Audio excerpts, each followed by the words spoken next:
আর যে তৃণমূলের বন্ধুরা বলছে দিদির বিরুদ্ধে বলার কি আছে, তাদের বলছি আপনাদের তো মস্তানি গুন্ডামি নেতাবাজি তো সব বুথের স্তরে, খুব বেশি হলে ব্লকে।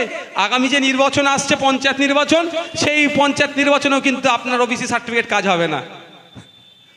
বুঝতে পারছেন কি বলছি? ওরা যদি ভাবে দিদির বিরুদ্ধে কথা বলছে, আগামী নির্বাচনে যদি এটা সমাধান না হয়, যারা ওই এখন সভাপতি, পঞ্চায়েত সমিতির সভাপতি, কর্মাধ্যক্ষ বা যেগুলো যা ওই সার্টিফিকেট দিয়ে হয়েছে আর হতে পারবে না, সব গুড়ে বালি হয়ে যাবে। তা সুতরাং এটা তৃণমূল আইএসএফ বিজেপির লড়াই নয়, এটা ওবিসির রাইট অধিকারের লড়াই। আসুন একসাথে গলা মিলাই। ওবিসি নিয়ে যেটা হচ্ছে, রাজ্য সরকারের ব্যর্থতার জন্য কলকাতা হাইকোর্ট অর্ডার দিয়েছেন, যে অর্ডারে অনেক কটা আইন উল্লেখ করা আছে, তার মধ্যে একটা আছে the West Bengal commission for backward classes act 1993। 1993 সালের যে অনগ্রসর শ্রেণীর কমিশনের যে আইন আছে, সেটাকে মান্যতা না দিয়ে রাজ্য সরকার তৈরি করেছিল এই ওবিসিগুলো, ফলে বাতিল হয়েছে। তাহলে সমাধান কি? সমাধান হচ্ছে ওই আইনকে মান্যতা দিয়ে, 1993 সালের আইনকে মান্যতা দিয়ে তৈরি করলেই সমাধান হয়ে যাবে।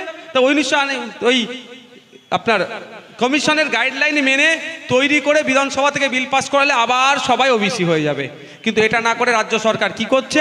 সুপ্রিম কোর্টে মামলা করেছে। অবশ্যই মামলা করা দরকার, আমারও মামলা আছে। আমি নিজে একটা মামলা করেছি, আর যার ওবিসি সার্টিফিকেট বাতিল হয়েছে তাকে দিয়ে মামলা করেছি, অর্থাৎ আমার ডবল টাকা যা গিয়েছে। আমার দুটো মামলা চলছে আপনাদের জন্য। ওবিসি সার্টিফিকেট না থাকার ফলে এই বছরের কথা বলছি, প্রায় পিছড়ে বর্গের মুসলিম সমাজের 450 ছেলে মেয়ে এমবিবিএস ডক্টর হতে পারলো না। ক্ষতিটা হিন্দুর সাথে মুসলিমের লড়াই নয়। যারা হোয়াটসঅ্যাপ ইউনিভার্সিটিতে পড়াশোনা করছেন তারা ভাববেন এটা হিন্দু মুসলমানের লড়াই, কিন্তু এটা হিন্দু মুসলমানের লড়াই নয়। এটা এক শ্রেণী পুঁজিপতিদের বিরুদ্ধে গরিবের লড়াই। গরিবকে এক হতে হবে, কৃষককে এক হতে হবে, শ্রমজীবী মানুষকে এক হতে হবে। কোন ধর্মের শ্রমজীবী মানুষ দেখার দরকার নয়, কোন বর্ণের কোন জাতের শ্রমজীবী মানুষ দেখার দরকার নাই। খেটে খাওয়া মানুষকে এক হতে হবে। যারা লুটে নিচ্ছে, যারা আমাদের শ্রমকে চুরি করছে, যারা আমাদের শ্রমের মূল্যায়ন দিচ্ছে না, তাদের বিরুদ্ধে লড়াইটা আছে। এটা ভাববেন না যে মোদি আজকে ও ধর্মীয় পরিচয় হিন্দু বলে মুসলমানের সাথে হিন্দুর লড়াই নয়। এই লড়াইটা কার সাথে? কার? শ্রমজীবী মানুষের বিরুদ্ধে লড়াই করছে কারা? পুঁজিপতিরা। তাই শ্রমজীবী মানুষকে এক হতে হবে। আর এই এক না হতে পারেন, সেই জন্য সুকৌশলে হিন্দু মুসলমান লাগিয়ে দাও, এরা এক হতে পারবে না, প্রশ্নও তুলতে পারবে না। আজকে বলুন তো, আপনিও চিল্লাচ্ছেন, আমিও চিৎকার করছি, গ্যাসের দাম কমাও, গ্যাসের দাম কমাও, গ্যাসের দাম কমাও, পেট্রোল ডিজেলের দাম কমাও। কমাচ্ছে কেন বলুন? কমাচ্ছে না। লড়াইটা তো ঠিকঠাক হচ্ছে না। লড়াইটা কি হচ্ছে? কখনো আমি এসে বলে চলে যাচ্ছি তো অন্যজন বলছে। আজকে যদি আমি এক জায়গায় দাঁড়িয়ে, আমি হিন্দু মুসলমান নির্বিশেষে একসাথে যদি জনগণ আওয়াজ তুলে পেট্রোল ডিজেলের দাম কমাতে হবে, নাহলে সরকারে তোমাকে রাখবো না, টেনে নামিয়ে দেবো, এই আওয়াজটা যদি তুলি, তখন নামাতে বাধ্য। কি হচ্ছে? গুটি কয়েক হিন্দু ভাই কোনো জায়গা থেকে আওয়াজ তুলছে পেট্রোল ডিজেলের দাম কমাতে হবে, আর অন্য সাইডে আবার কোনো একটা জায়গায় মাইকি বেঁধে কটা মুসলমান চিৎকার করছে পেট্রোল ডিজেলের দাম কমাতে হবে। আর ওইদিকে মোদি দিল্লিতে বসে না খেতে খেতে দাঁতে কাটি দিয়ে হাসছে ফিক ফিক করে। দেখেছ? দুজনকে তো ভাগ করে রেখেছে। ওরা দুজন তো এক জায়গায় দাঁড়াবে না, দাঁড়িয়ে লড়াই করবে না। ও কি করছি? হিন্দু ভাই আলাদা জায়গায় লড়াই করছে দাঁড়িয়ে, পেট্রোল ডিজেলের দাম কমাও কমাও, ওরও তো অসুবিধা হচ্ছে। আর এদিকে মুসলমান ভাই ওই সাইডে দাঁড়িয়ে পেট্রোল ডিজেলের দাম কমাও বলে চিৎকার করছে, ওরও অসুবিধা হচ্ছে। কিন্তু ওই বেটাদেরকে এক হতে দেবে না এই মোদি মমতা। এই মোদি মমতা এক হতে দেবে না। এদের দুজনকে কি করবে? দুদিকে ঠেলে রাখবে। এক হলেই তো বিপদ হয়ে যাবে, তার নাটক ধরে ফেলবে। যখনই এক হয়ে চিৎকার করবে, আনিসেরও বিচার হবে, আমার তিলোত্তমেরও বিচার হয়ে যাবে। এদেরকে ওই জন্য আলাদা করে রাখার চেষ্টা করছে। আর আমাদের বক্তব্য, তোমার ধর্মীয় পরিচয় মন্দিরে থাকবে, তোমার ধর্মীয় পরিচয় মসজিদে থাকবে। যে যার ধর্মীয় পরিচয় মাথায় নিয়ে বাঁচবে। সংবিধান পূর্ণ অধিকার দিয়েছে। আমাদের সামাজিক ক্ষেত্রে যে আমাদের অধিকারগুলো আছে, সেইগুলো পাওয়ার জন্য আসো। ধর্মীয় পরিচয়ের ঊর্ধ্বে মানুষত্ব রেখে যে যার প্র্যাকটিস করছি, রিলিজিয়াস প্র্যাকটিস করছি, সেটা থাকবে। আসো, আমাদের নিজস্ব যেটা দরকার, যেটা প্রতিনিয়ত আমাদের প্রয়োজন আছে, সেই স্বার্থে আমরা এক হয়ে লড়াই করি। এই জন্যই তো তৃণমূল আমাদের উপর অত্যাচার করে। দেখবেন এরা বুতে বুতে এলাকাতে বলে কি, তোরা বিজেপি করার অসুবিধা নেই, তৃণমূল আইএসএফ করতে পারবি না। এটা বলে না ভাই? কেন কেন বলে? ওরা জানে বিজেপি করলেও তো অসুবিধা নয়। কেন বলুন তো, কেন? আচ্ছা, এই অ্যাপোলো ফার্মেসি দেখতে পাচ্ছেন, মেড প্লাস দুটো বড় ঔষধের দোকান, দুটো বড় বড় ঔষধের দোকান। এর কি এর ভাঁড় কিন্তু দুটো ওদের দেখবেন প্রচুর কাউন্টার আছে, প্রচুর কাউন্টার আছে। আমাদের এই আবার অ্যাপেলোরও প্রচুর কাউন্টার আছে। আপনি এই অ্যাপেলোতে কিনলেও যা হবে, যেখানে টাকাটা লাভটা পৌঁছাবে, কলকাতার কোনো অ্যাপেলোতে গিয়েও ওষুধ কিনলে সেই লাভটা এক জায়গায় পৌঁছাবে।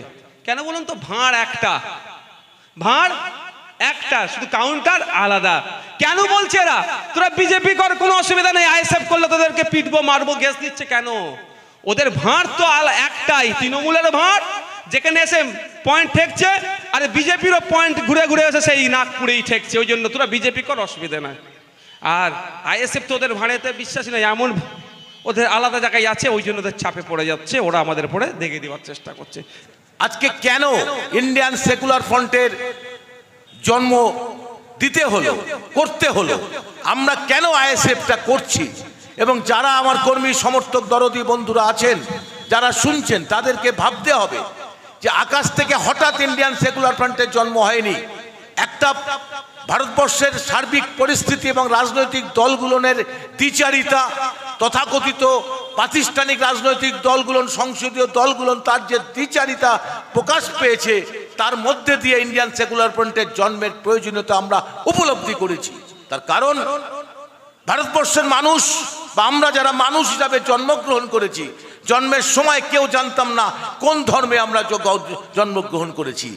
একটা মানুষ জন্মগ্রহণ পরে তাকে জানানো হয়েছে আমি এই ধর্মাবলম্বী মানুষ, আমি ওই ধর্মাবলম্বী, আমাকে জানানো হয়েছে, অর্থাৎ ধারণ করা হয়েছে। ধর্ম যার, সে ধারণ করছে। কিন্তু জন্মের পর থেকেই আমাদের ব্যবস্থাটা একটা সময় ছিল মাতৃতান্ত্রিক ব্যবস্থা। সেই মাতৃতান্ত্রিক ব্যবস্থার পতনের পর যখন ক্ষমতাশালী লোকরা রাষ্ট্র ব্যবস্থার কায়েম করলেন, যার যত বেশি সাম্রাজ্য সে তত প্রভাবশালী হতে শুরু করলো, এবং একটা পুরুষতান্ত্রিক সমাজ ব্যবস্থার প্রকাশ ঘটলো সারা বিশ্ব জুড়ে। তারপরে রাষ্ট্রের উৎপত্তি হলো। এই রাষ্ট্রের উৎপত্তির পরে বিভিন্ন ধর্মাবলম্বী মানুষ ধর্মের মধ্যে দিয়ে, ধর্ম একটা তার নিজস্ব বেশ ব্যাপার, একান্ত।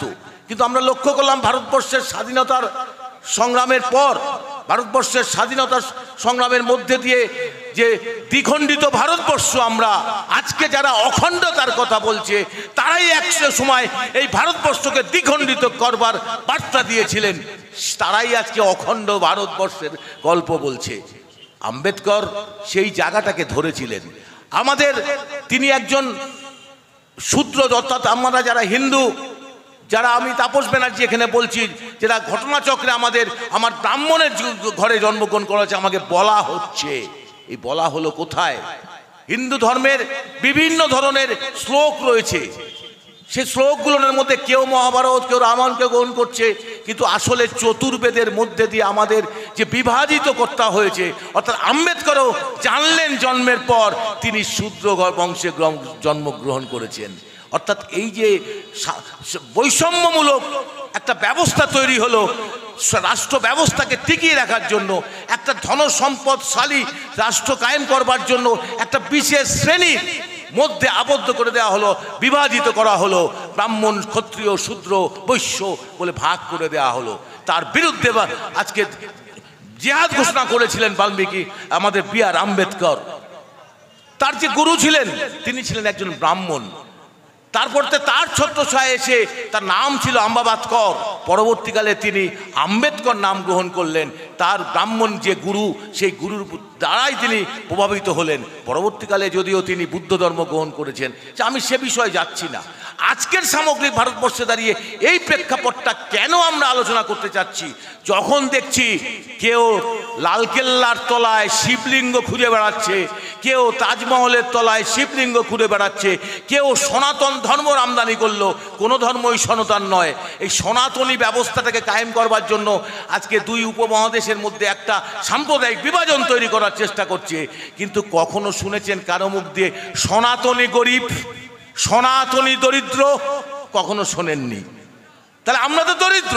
৭৭ বছর বসেও আমাকে বলতে হচ্ছে আমার অধিকার দাও, আমার ওবিসির অধিকার, যেটা সরকার রাষ্ট্র তৈরি করেছে বা আমার সরকার তৈরি করেছে, সেই ওবিসিকে বাতিল করে দেওয়া হচ্ছে। আসলে ওবিসি তো আছে, এসটি কার্ড দেওয়া হচ্ছে কেন, schedule caste SC ST certificate দেওয়া হচ্ছে কেন, কেন দেওয়া হচ্ছে? আজকে কেন আমাকে বলতে হচ্ছে জল জঙ্গল জমির অধিকার? এটা তো প্রাপ্য, এটা তো অধিকার। অর্থাৎ এই অধিকারটা কেড়ে নেওয়া হয়েছে, কেড়ে নেওয়া হয়েছে বলেই আজকে কেউ কেউ তার নির্বাচনী পলিটিক্সকে সামনে রেখে শুধু ক্ষমতায় অধিষ্ঠিত হওয়ার জন্য তারা তার মতন করে সমস্ত ব্যবস্থাকে ধর্মীয়ভাবে জাতের ভিত্তিতে বিভাজিত করছে। আজকে 6ই ডিসেম্বর আমাদের প্রাসঙ্গিকতা এইখানেই দাঁড়িয়ে আছে যে B.R. আম্বেদকর যে মতাদর্শকে সামনে রেখে যে একটা সাম্যের কথা, স্বাধীনতার কথা, সভ্যতার কথা ভেবেছিলেন, সেই স্বাধীনতার, সভ্যতার, সাম্য আজকে বিলীন হতে চলেছে সারা ভারতবর্ষের মাটিতে। সেই জন্যেই আজকে আমাদের এই ইন্ডিয়ান সেকুলার ফ্রন্টের ডাকে 6ই ডিসেম্বর উদযাপিত করবার আমরা প্রয়োজনীয়তা উপলব্ধি করেছেন।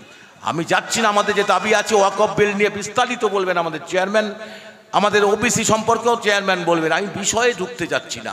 শুধু আজকে দাঁড়িয়ে আমি শেষ করব এই কথা বলে যে আমরা যখন আজকে ক্ষুধার রাজ্যে পৃথিবী বুদ্ধময়, পূর্ণিমা চাঁদ যেন ঝলসানো রুটি, ক্ষুধার রাজ্যে পৃথিবী গদ্যময়, পূর্ণিমা চাঁদ যেন ঝলসানো রুটি, এর মধ্যে কিন্তু আমরা সবাই বিরাজ করছি। তখন ওই হিন্দু, মুসলমান, খ্রিস্টান, জাত ধর্মের বিভাজন করে লাভ নেই। আমাদের দরকার একটা সত্যিকারের ভারতবর্ষ, যেখানে সাম্যের ভারতবর্ষ, যেখানে জাতের ভেদাভেদ থাকবে না, যেখানে ধর্মের ভেদাভেদ থাকবে না, শুধু থাকবে দুটো শ্রেণী, গরিব আর ধনিক শ্রেণী। আমরা সেই ধনিক শ্রেণীর বিপক্ষে গরিব শ্রেণীর যে অধিকার, যে প্রান্তিক মানুষের যে অধিকার, সেই অধিকারটা কেড়ে নেওয়ার জন্য আমাদের সাংবিধানিক যে অধিকার রয়েছে তার মধ্যে সব কিছু রয়েছে, সেই সংবিধানটাকে আজকে ধুলিয়ে নিয়ে হিন্দুস্থান গড়ে তোলবার যে প্রবণতা আমরা লক্ষ্য করছি। কালকে বলিষ্ঠ কণ্ঠে তার আভাস কিন্তু একটা ধর্মীয় ফ্যাসিবাদী আগ্রাসন আগেই শুরু হয়েছে, আমরা বলেছি। আর কালকে আসামের মুখ্যমন্ত্রী প্রকাশ্যে যে ঘোষণা করেছেন আপনারা অনেকেই টিভি মিডিয়ার মাধ্যমে দেখেছেন। আবার পশ্চিমবঙ্গে সেখানে দাঁড়িয়ে শুভেন্দু অধিকারীর মতন যারা আউড়ে বেড়াচ্ছে যে ডায়লগ, সেই ডায়লগ বলছে যদি বিজেপি ক্ষমতায় আসে তাহলে পশ্চিমবঙ্গের মাটিতে সেই ব্যবস্থা কায়েম করবে। অর্থাৎ আপনার খাদ্যাভ্যাস নিয়ে তারা আজকে দ্বিচারিতা করছে, আপনার সাংবিধানিক অধিকার।